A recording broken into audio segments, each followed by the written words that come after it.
All right, so are you ready to dive into the truth about tomorrow? Always ready for a good book. Let's do this. Okay, cool. So this is B. Celeste's latest. Yeah.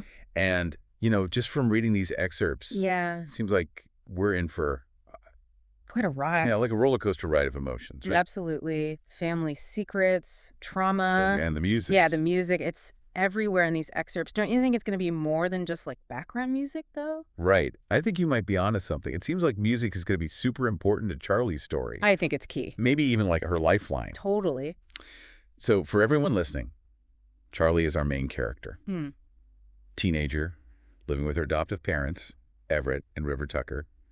She's obviously musically gifted. She has this dream of going to music school in Chicago. Wants it bad. But, there's this underlying tension, wouldn't you say? Oh, absolutely.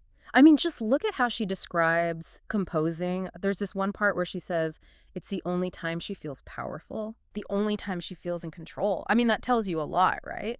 Especially considering her past. Yeah, speaking of her past, it's heavy. yeah. And really heavy. Neglectful parents, the foster care system, and then like hints of even darker things going on underneath it all. That's what I find so fascinating, though. It's like the author is giving us these little pieces of information, little breadcrumbs. Right. We know something terrible happened, but we don't know the specifics yet. Like, remember that part about her being locked in her room as a kid? Oh, yeah. Gives me chills. It's creepy. Like, we don't know who locked her in there or for how long. Right. So many questions. Okay, so it's like a puzzle, right? Yeah. And each new detail is another piece. Exactly. And then there's that part where she finds the carved J on her piano bench. Clearly it means something. Definitely symbolic. Maybe a connection to her biological family? Ooh, could be. Like a clue to this past she's trying so hard to understand. Yeah. Which brings us back to her love for music. It seems like that's her safe place, right? Her escape from everything. Totally agree. Music is her refuge. But even her relationship with music is kind of complicated. She loves playing piano, but only when she's alone. It's almost like she's afraid to share that part of herself, That's so interesting. Like, she doesn't want anyone to see that vulnerable side of her. Yeah. Which makes her relationships even more fascinating, don't you think? Definitely. So you have her adoptive parents, who she loves but doesn't always connect with. And then there's Oliver. Oh, Oliver. Now things are about to get interesting. Buckle up, everyone, because Oliver is, he's her uncle. Through adoption, though, right? Through adoption, yes. But their relationship gets really intense really fast. Forbidden, even. It definitely raises some eyebrows. The age difference alone is, well... A lot. Yeah, a lot. But then adding in the fact that they're technically family, that just takes it to a whole other level. And then we have Liam, the friend. Right. He seems like the safe option compared to Oliver. Mm-hmm. More stable, Yeah. But even he doesn't quite get what Charlie is going through, does he? Like, he disapproves of Oliver, but it seems like there might be something more to it than that. Jealousy, maybe? And we can't forget about Mason and Jackson, those guys from high school who betray her trust. Makes you wonder if Charlie is drawn to these, intense relationships, maybe even dangerous ones, because of her past. That's the million-dollar question, isn't it? Right. Like, is it because of her past experiences, or is there something more to it? It's like she's looking for both security and excitement at the same time, Trying to figure out what she really needs. Definitely.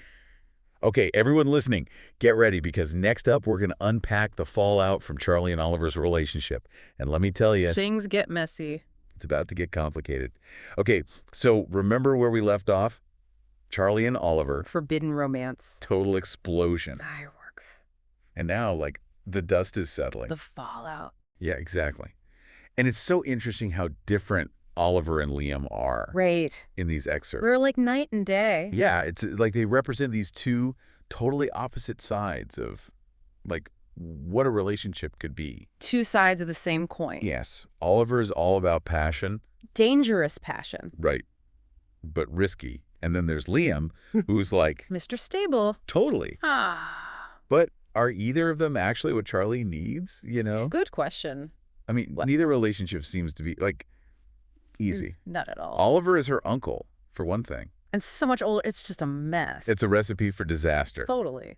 And Liam, he's supposed to be the good guy, right? Supposedly. But he's so quick to judge, and he just doesn't seem to get what Charlie is going through. Yeah, remember that scene where he sees Charlie and Oliver together? Oh. He just loses it. Oh, yeah. Okay, he obviously cares about her, but... But Is it really just concern? Or is there like a little jealousy mixed in there? Maybe even possessiveness. Possibly.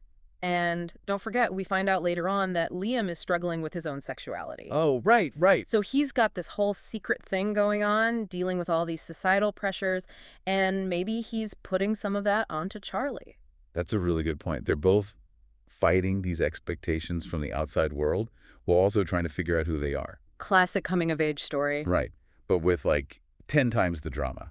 Definitely. And let's not forget about the elephant in the room. Charlie's past. Charlie's past. It's like it's always there, Looming over her. We get these glimpses, the locked room, the nightmares, and then bam! The truth about Henry comes out. That was heavy. Yeah. He was someone from her foster care past who abused her. It just changes everything, doesn't it? It makes you look at everything differently. Like suddenly her relationship with Oliver, her need for that intensity, makes more sense. You start to understand it. Because she sees him as someone who, like, gets her pain. Someone who can give her that love she's been missing. Yeah. The acceptance. But even Oliver, he can't give her that, He's got his own issues. Right. Guilt, fear. He knows what they're doing is wrong. It's too much for him. Way too much. So what does he do? He runs. He runs away. Literally. He goes overseas to, like, escape. To find himself or something? Right. Maybe try to redeem himself? But the way he does it. Ugh, the letters. Sending letters, but never actually talking about what happened between them. Avoidant much. Yeah. It just leaves Charlie feeling like even more abandoned. Confused. Yeah, totally confused. Like, what is going on? It makes you think, is he trying to protect her or himself? Ooh, that's a good question. Right. And what does this do to her self-esteem, which is already, pretty shaky? Definitely. I mean, these excerpts don't give us all the answers, that's for sure. No. But they sure do raise some interesting questions. Oh, yeah. So many questions. And all of this is happening while she's trying to figure out her feelings for Liam. Don't forget about Liam. It's like there are these two ships passing in the night. Each in their own little world. Dealing with their own stuff. Exactly. And it's interesting how, like, her relationship with Oliver. Yeah. It kind of wakes her up to her own sexuality. And she's realizing things about herself, right. What she wants, what she needs. It's not just about the physical stuff with Oliver, Yeah. It's deeper than that. She's trying to fill this void, this emptiness from all the trauma. I see. And as she grows, she starts pushing back against all these expectations and limitations people are putting on her. Huh, okay. She wants to be her own person. I like that. Make her own choices. Yeah. Like, remember those pink Converse she gets? Uh-huh. That's like a symbol, right? She's shedding that old version of herself, the one Liam wants her to hold on to. It's like she's finally becoming Charlie. Yes. Ugh. Not Charlotte, the girl from the past. Right.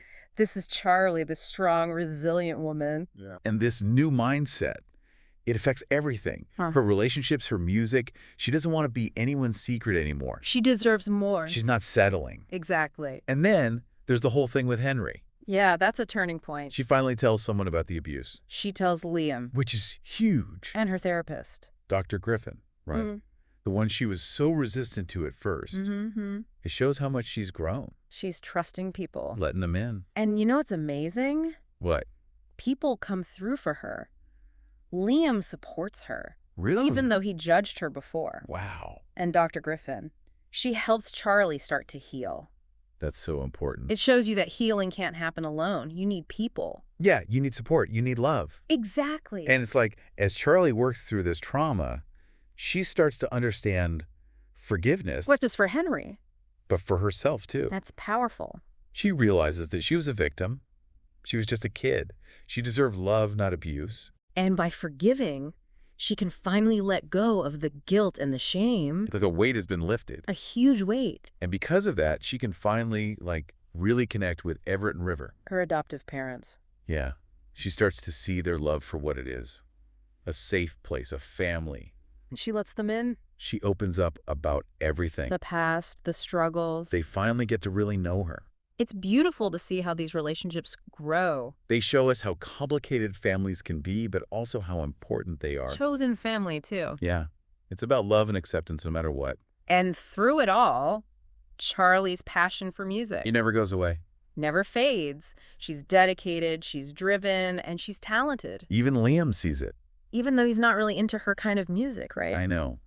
And Oliver, even though he's gone, He encourages her to follow her dreams. It just goes to show you passion is a powerful thing. It goes beyond personal taste. It's like soul deep. Totally. And for Charlie, music is how she expresses all her deepest emotions, you know? It's how she deals with the pain. How she connects with people. It's like she's finally bringing those two sides of herself together. Charlotte and Charlie. No more separation. She's accepting all of who she is. And that gives her the strength to make choices that are right for her, not what other people want. She's taking risks, going after what she wants. Yeah. Oliver comes back. Oh, boy. All right, so last time we talked about Oliver coming back. What a cliffhanger. Right. Talk about shaking things up. Right. Like, Charlie has been through so much. She's finally finding some peace. Working through her trauma with Dr. Griffin. Her music is taking off. Her relationship with her parents is stronger than ever. And then, bam, Right. Oliver's back. Talk about a curveball. And I love how Charlie doesn't just, like, fall back into old patterns. She's not the same girl anymore. Not even close. She's grown so much. She's not just going to forgive him because he says he's sorry. She needs more than that. Right. She needs him to understand what he did, how much he hurt her. The consequences, you know. And there's this one scene, it's so powerful, where she tells him about Henry. Whoa. She remembers everything now. The abuse. Yeah. It's like she's finally facing it head on. And making Oliver face it too. He can't hide from it anymore. And you can really feel his guilt in these excerpts. Totally. But he knows he messed up, and he makes a tough decision. To leave. Yeah. He realizes he needs to figure himself out before he can even think about being with her. It's kind of sad, but it's also the right thing to do. I think so too. And it allows Charlie to really move on. To heal. To focus on her music. Her family. And speaking of family, remember baby Lucas? Oh my gosh, the cutest. Right. He brings this whole new energy to their family. Joy. Laughter. It's like what Charlie needs. Totally. That unconditional love. Stability. But Oliver, even though he's gone, he's still there, you know, in the letters. He writes her letters. He tells her everything, his regrets, his hopes for her. What does she do with them? It's tough for her, reading them. It brings back all those feelings. The intensity? Yeah, but also the pain.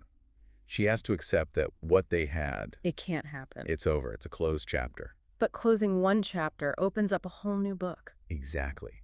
And she embraces it. She throws herself into her music, her family. Creates a new future for herself. And Liam, remember when we talked about him figuring things out? His sexuality. Yeah. He comes out, Things love. accepts himself. It's amazing. It shows how powerful it can be to be your true self. And even though he and Charlie don't end up together romantically, they stay friends. Their bond is so strong. You know, it really highlights this idea of found family. Yeah. Like, family isn't always about blood. It's about the people who choose to be there for you no matter what. Love you, support you. So I think what we're seeing here in The Truth About Tomorrow is a story about overcoming incredible odds. It's about resilience. Healing. And love. All kinds of love. It's about facing your past, owning your present. And having the courage to believe in a better tomorrow. And it reminds us that we're all human, we all make mistakes. We're all capable of growing. And most importantly, no matter how dark things get, there's always hope. Healing is possible. And you have the power to create your own future. The Truth About Tomorrow is a powerful book. I think it will stay with you for a long time. Definitely. It makes you think about life, about relationships, about forgiveness. About second chances. Thanks for joining us for this deep dive. We hope you enjoyed it. It was a pleasure. And until next time, happy reading.